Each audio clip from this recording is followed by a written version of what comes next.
All right. Thanks, guys, for joining us. I've got a special guest with me today. This is Dr. Brian Witkowski, and he was recently with us on our latest episode of the Tuned and Strong podcast. You can see his episode in the notes, in the comments right below. His business is called The Lucrative Artist, and he also has a group called CEO Artists. And so we interviewed him on what it means to be a lucrative artist. Brian, thanks for joining me today. Thanks for having me. Absolutely. So can you tell us a little bit about yourself and how you came up with the name Lucrative Artist, what you do, just a little background? Yeah, long story. Well, behind me is my doctorate on the wall, and I was raised to believe that if I just got that, come hell or high water, no matter how much I took out in student loans, I'd be guaranteed a safe, secure life, for the rest of my life as a professor, because I worked for my dad and so many of our professors and so forth.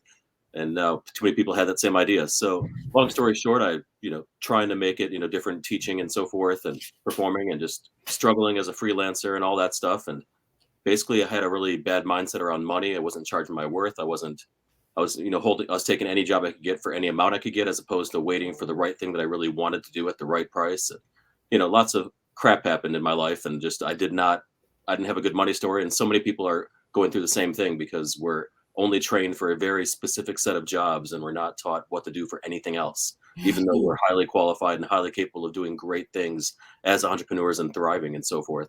So long story short, I worked with some coaching, and I kind of evolved into, at first I thought I wanted to do career coaching, help people get jobs, and I was just helping people get jobs they didn't want.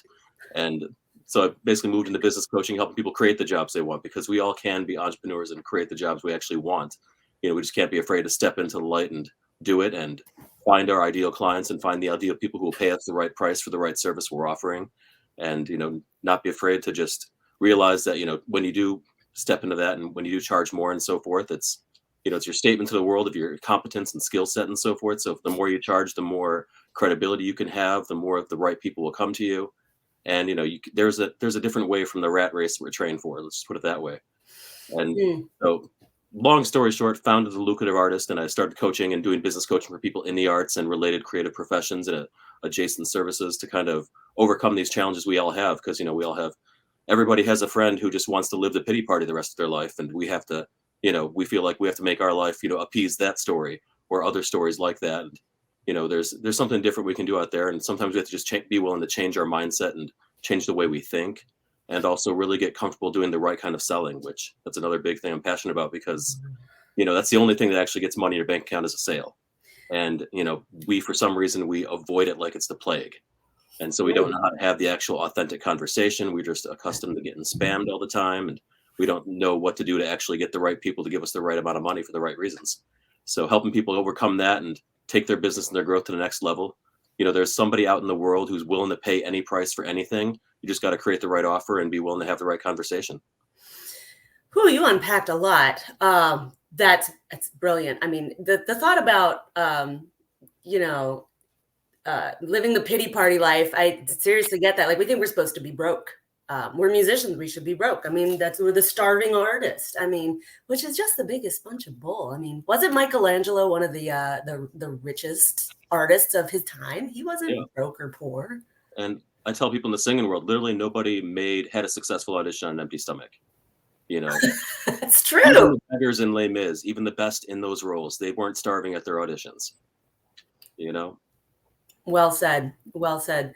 So another thing you mentioned about selling, that's like the big 4-letter dirty word in the music world. Can you dive into a little bit about that? Like, our mindset around that is just like, oh, I don't want to be sold to. Selling is dirty and sleazy, but it's not, right? I mean, how do we approach that as musicians? Yeah, there's an art to it. Like the minute somebody can tell you're trying to sell them, or even tell them something before you even get to the sale, like they can sense it's around the corner, you're going to lose them. But if you keep the conversation about them and what they're looking for, and giving the buyer what they want, and you're making sure that they're really the right person for you for what you have to offer. Mm-hmm. Too often it's like a lot of companies and so forth, employers of salespeople, like they have a quota they got to meet, and they're just like, if they don't make the sale, they're literally going to be homeless.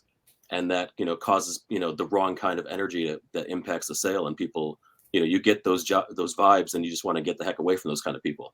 Mm-hmm. And, most of the time those people are not doing anything wrong. There's nothing wrong with them. They just need help, and they're desperate, and Mhm. But sometimes that, desperate energy scares off the buyer, even if it's a product or service they really want.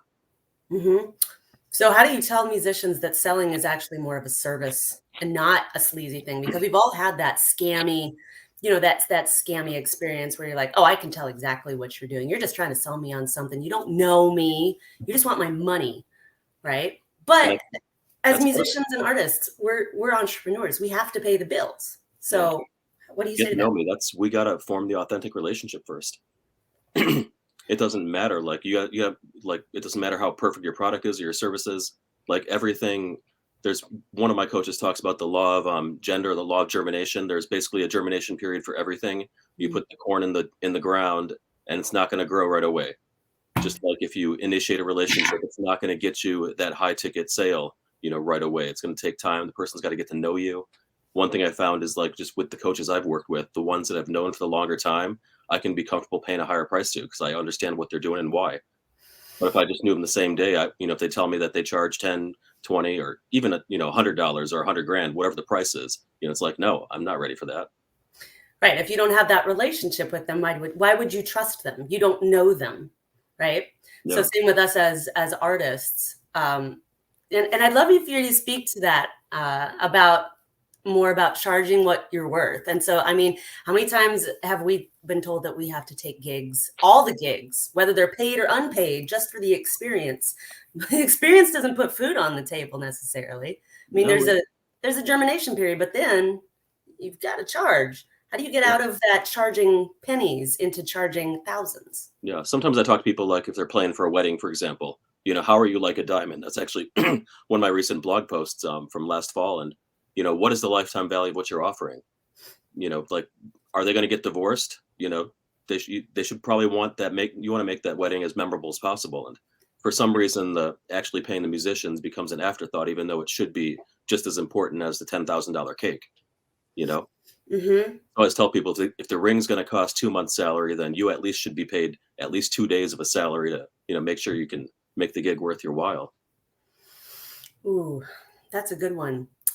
Because in the end, it's just a rounding error on the balance sheet. They're not going to notice that they paid you 500 versus 200 or whatever. Hmm. I always tell people like your minimum, if you have, multiple graduate degrees and you've been performing professionally, like there's nothing wrong with as a singer, especially if you're singing a lot of songs in a wedding, like cantering, 500 hands down should be where you start at the bare minimum. And that's if you're in the middle of nowhere. I know people who get paid even more sometimes. Oh, I love that. It's so refreshing to hear. That we had a guest on our podcast, Vinny Shulshevsky, and his whole thing is "Go be awesome." That's his tagline, and he told this story exactly kind of the same thing about not not not staying broke, but he had to take a whole bunch of gigs where he got paid nothing, and he finally just got to the point. He was playing all these people, and then he quit playing for a while, and he thought, man, I don't want to be on the road as much, and I only want to do what I want to do. I don't want to just take stuff just because I feel like I have to. And he said that at that point he was going to charge. He wasn't going to take a gig unless they paid him $1,000 a day.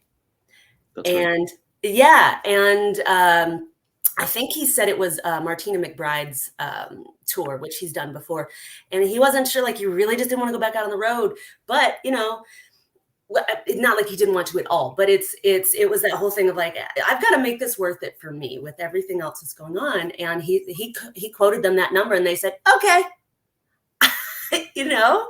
I mean, so just that was kind of for Jen and I, that was kind of a mind blowing moment. It's like, that's so nice to hear a musician quoting those kinds of numbers because we just don't hear it enough that we're worth that kind. Yeah, And he's and what's been really funny is I tell people like half the time people are just dumb or ignorant. They have no idea what should be paid. So Mhm. that's why exposure bucks are such a common thing because they just expect it. And but then you realize they have the money, they're just not used to paying it. They haven't had been asked that amount for it before. So you can name any price you want. You might get it more often than you might think. Yeah. So when you're telling somebody what they should charge, do you have any kind of guidelines that you give people, like just where to start? I mean, because sometimes the artists are just as ignorant. They Yeah. they don't know what they need. Sometimes we got to get out of the hourly rate thinking because we're not just selling our time, we're selling the value that goes well beyond the actual time spent. And I always Mhm. tell people like what is the lifetime value?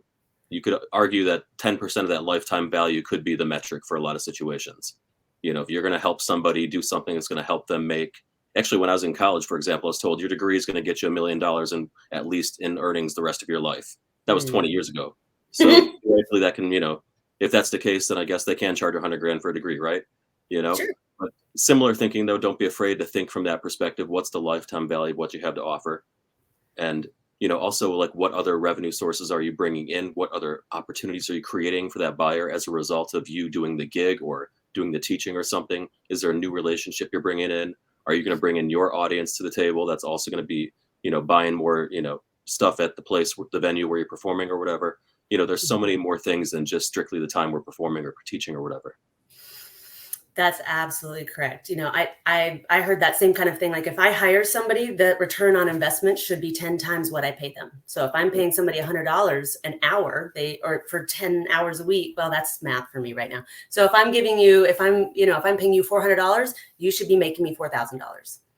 So right. It's, why not think about that in terms of value? I love that, because how are you going to put a price on the music of your wedding? You think about that.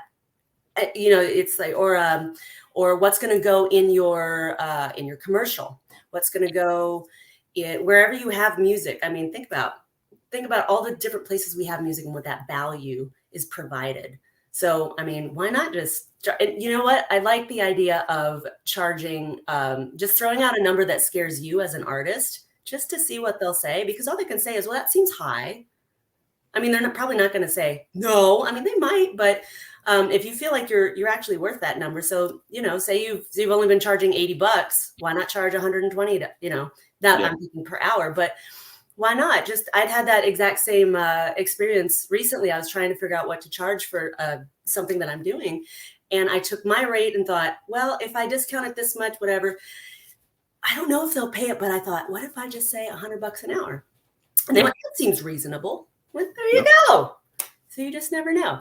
So you also have a group, right? What's your group? Yeah, it's called CEO Artists. That you can find it on my Facebook page, the Lucrative Artist Facebook page, and basically it's a safe space for people who are entrepreneurs who want to deal with want content related to their personal and professional growth. And I'm gonna be doing some live trainings and so forth in there, and it's just a little bit different from the usual groups where it's like too much of the same old drama with musicians and singers and teachers or whatever in the other groups. So it's a chance to really just focus on the entrepreneurial and personal growth stuff that the other groups don't ever want to touch. Yeah. And do you have any resources that have influenced you and that you suggest for anybody that have helped you? Yeah, there are definitely a lot of resources out there. A lot of self-help books. There's a book you can get on Amazon called The Prosperity Bible, and that just includes all of the classic great self-help books from the times of yesterday and so forth. There's one book's The Science of Getting Rich that's in there by Wallace Wattles.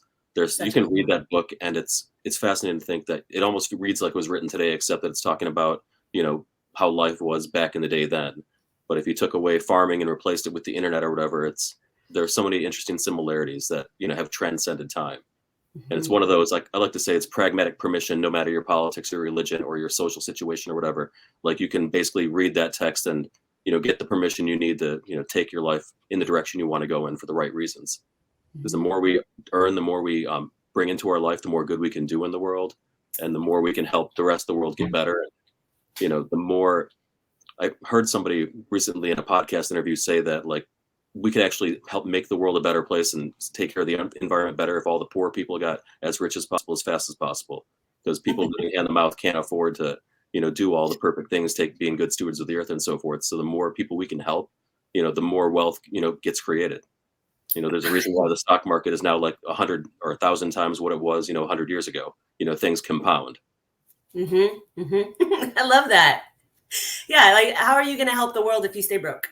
Exactly. You're not going to be able to bring your art to the world. You're not going to be able to serve anybody if you're poor. Meanwhile, There's nothing wrong with being wealthy. And if you have a position, allow your cup to be full and overflowing. That overflow can, that can just regenerate and reproduce for the rest of your life, and you have infinite wealth you can use to help people. But if you drink the cup all the way all the time, then you have nothing. And, if you're living hand to mouth in the streets, you can't really help anybody. That's exactly right. Exactly. Abraham Hicks, or Esther Hicks once, I heard her say that, just like you can't make yourself sick enough to make sick people healthy. You can't make yourself poor enough to make poor people wealthy. It's an inside job. I love it. That's great. So, do you have any programs that you're doing or any like coaching that you do? How Yeah, can right people? now I still have a couple spots for private clients for right now for private coaching, helping people really figure out their packaging, their positioning, and what they should be offering to their ideal clients, and getting all that stuff figured out, and really, if they're looking for permission to figure out their goals and so forth, and then getting, strategizing for the pricing and then the sales process and all the personal growth stuff that goes along with that. Still got a couple of spots I can take for the starting right away, and then later on I'll be offering a group opportunity, and I'm working on some other seminar offerings. One's going to be called The Art of Your Worth. Basically, Mhm. we can, it's a seminar just to get your feet wet into this kind of thinking, where you can really think, from how to, how can you really master your worthiness, because there's an art to it. It's not like you can just take your resume and make a objective calculation, and there what you get to get paid. It's more, there's more to it than that, and it's figuring out what your uniqueness is and how it is for the unique needs of the other people you can really serve.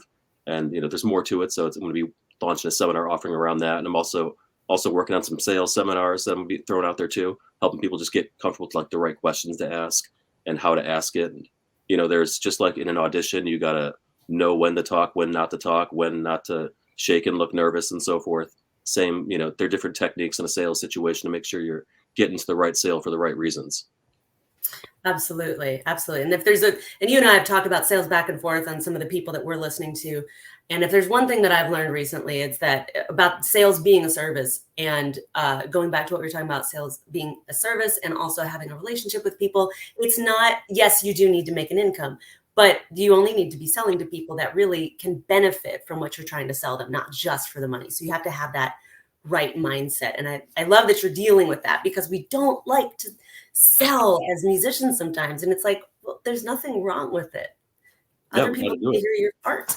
And the right people want to support us, but people are always buying something. They want to buy from you. You're just not asking. Exactly. Exactly. Well, is there anything else that you want to share that you have this platform? We would love to promote your stuff. You've got your episode down here in the comments, and we're going to be sharing this everywhere. But is there anything else that you'd like to share with anybody? Just one parting word is that, just your price, allow it to be your statement to the world around your competence and skill set. Allow yourself to not be like mediocre like everybody else. Take a step above and be greater. Charge more. The right people will come to you, and you can make an even greater living. Absolutely love that. Brian, thank you so much for joining me today. Thank you. Sorry about our technical difficulties yesterday, but today went really, really well. All So right. I'm going to be sharing this everywhere on Facebook and on YouTube and everywhere else. And you guys go find Brian at the Lucrative Artist and join his group, the CEO Artist. Thanks so much. Thank you.